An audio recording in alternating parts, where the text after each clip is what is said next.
Hey guys, it's Linds. Welcome to Linds Soapbox. For today's video, we're going to talk about all the comics that I read in the month of March. I've been wanting to do a video like this on my YouTube for a while. I've posted shorter versions on TikTok. However, for YouTube, I haven't made one yet because I'm scared that I'm not going to have enough to talk about. But you know, we're just going to try. We're going to try. I read a lot more in the month of March than in February. In February, I had a rough month. It was bad. Like, I was so stressed, super busy, and like it was chaotic. So I think I only read like maybe like 2 comics or so. I think it was Inhumans by Paul Jenkins, which, by the way, guys, I wanted to get into Inhumans for such a long time, and that's like I saw good reviews on that run, and it is good. It took me such a long time to it didn't take me that long of a time, but it did. I was struggling to get through it, and I was just like, oh my gosh, like I feel so bad. But I pushed through because I was like, no, the one time that I try to jump into Inhumans and I'm not gonna commit and like read through the entire thing, no way, girl. No way, girl. So I pushed through it. I read through all, I think it was 18 issues. Hold on. Okay, so it was actually 12 issues, which really isn't even that long, but I feel like for the story that they were telling, it was just a little bit too long. I don't know. It felt like it dragged on for a little bit, but there were moments that I enjoyed, and I finished it. I did it. I was so proud of myself. But I took a pause. I was like, you know, for right now, I know I wanted to get into Inhumans, but I need a break from them right now. And I actually finished that at the end of March. So like, we'll get into what I'm currently reading. But the other thing that I read in February, I really don't remember, which sucks because my goal for this year was to do a better job at documenting the comics that I read, because in the past, like, I've read so many comics, but I don't properly document them. So like, for example, if someone asks like for recommendations or something, I basically go blank, or I always suggest the same ones because I don't remember what I've read, and most of it is on Marvel Unlimited. So like, to like track that, it's kind of tricky. And like the physicals that I do have, I mean, it's literally the same recommendations that I always give. So again, it's just like, I need to do a better job, and I did do a great job in March. I did a great job. January, February, I kind of failed. Again, I didn't read that much in February. It was only like one other thing, I'm pretty sure, or like maybe a couple issues or something, but regardless. But now let's actually get into the comics that I read in the month of March, starting off strong. You know me, I read Silver Surfer's first solo run, which is the 1968 run by Stan Lee and John Buscema. Actually, I'm not entirely sure. Did he draw? I think Jack Kirby came back for, I believe, the last issue. Let me fact check that real quick. Okay, yes, I was right, because it says John Buscema was the penciler for the first 17 issues of this series, with Kirby returning for the 18th and the final issue, which obviously we love that because Jack Kirby was a co-creator of Silver Surfer. I don't want to say too much about the series because I do want to make a whole video on that. However, throughout these 18 issues, like, the one thing that really stands out is just how you can clearly tell that Stan Lee really wanted to highlight or bring out the philosophical aspect of the character, right? Like, he was going at it. It's the same themes repeated throughout the entire series. I think the first 4 issues are certainly my favorite. If you read the first 4, you will basically get a grasp of what the entire series is, because again, it's the same themes repeated. And the next thing I read was 2004's Astonishing X-Men. Guys, I've been wanting to get into the X-Men for a while now. I feel like it's always hard for me to do so. Like, I've read things here and there, but I have, like, if you tell me like, girl, what X-Men comics have you read, I'm gonna be like, X-Men God Loves, Man Kills, which is an absolute banger, may I add. And that's all I got. That's literally all I got. I also have like House of M and like little things like that, right? But I need a better lineup of X-Men comics that I've read. So yeah, I jumped into the series. I got to issue, I believe, 19. There's a total of 68 issues in the run. I put a pause on it. However, I do eventually want to jump back into it. And I do want to read, because I do remember that I have read some of like the Chris Claremont stuff in the 90s. So I want to go back and like read some of that stuff, because like that's that's good. So we'll see. Maybe I should add that to like my to read list this month in April. So we'll see. Also, can I be a hater for a second? Because we all know what Cyclops looks like in this run, right? And like, nothing really wrong with it, but it would remind me of how in my Marvel Legends figure collection, like, I don't have a Cyclops. I've been waiting for a classic Cyclops, and every time that I search up Cyclops Marvel Legends action figure, this guy pops up. And it makes me so mad because I'm like, no, I don't want you. I want the classic Cyclops. So yeah, I just wanted to add this because I don't know if I mentioned this, but I did enjoy the run. And the part that I did read focused on like people finding a cure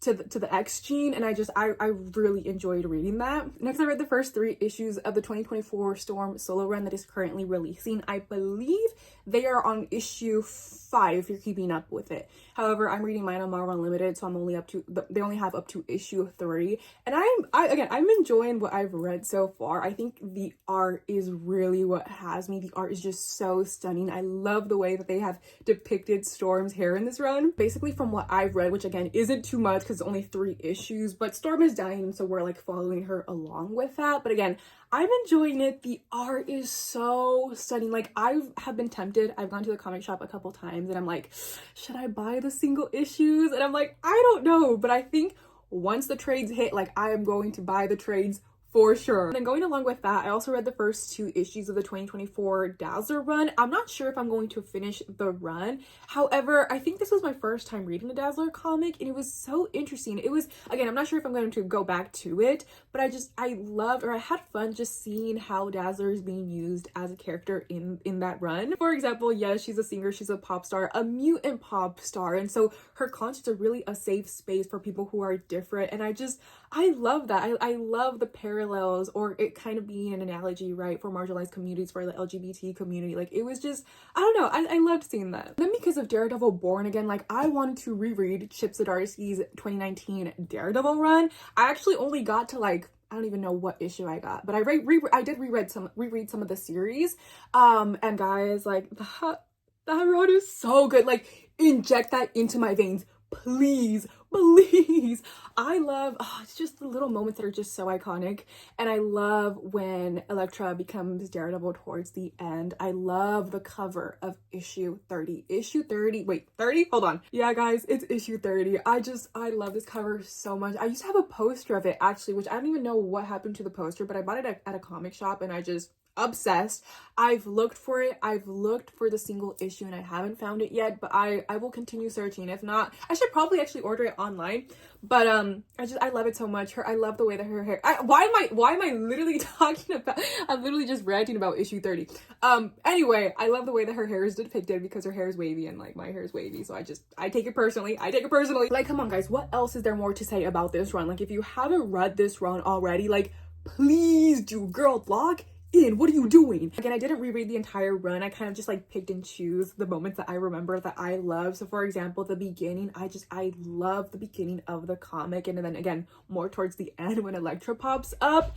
But again, if you haven't read it, girl. And then I read issues 26 and 27 of Ryan North's 2022 Fantastic Four run. Guys, I have been loving that run. I've been keeping up with it as it gets added onto Marvel Unlimited, and I wish it would be added faster because I don't know what issues it is currently on for people who are keeping up with the single issues. I know for sure like the tie-ins for One World Under Doom are already releasing, or a couple have already released, so I can't wait to get to that. One thing I love about this series, Ryan North's run, is that he focuses on different members of the Fantastic Four. So for example, issue number 27 was focusing on the children of Ben Grimm and Alicia Masters. Sorry, I forgot their names. Sorry. Quick Google search. Their names are Joven and Nicola, if I pronounced it correctly. Joven is a Cree and Nicola is a Skrull. And I just think it is so cute that Alicia Masters and Ben have children. Like, it literally makes me want to sob.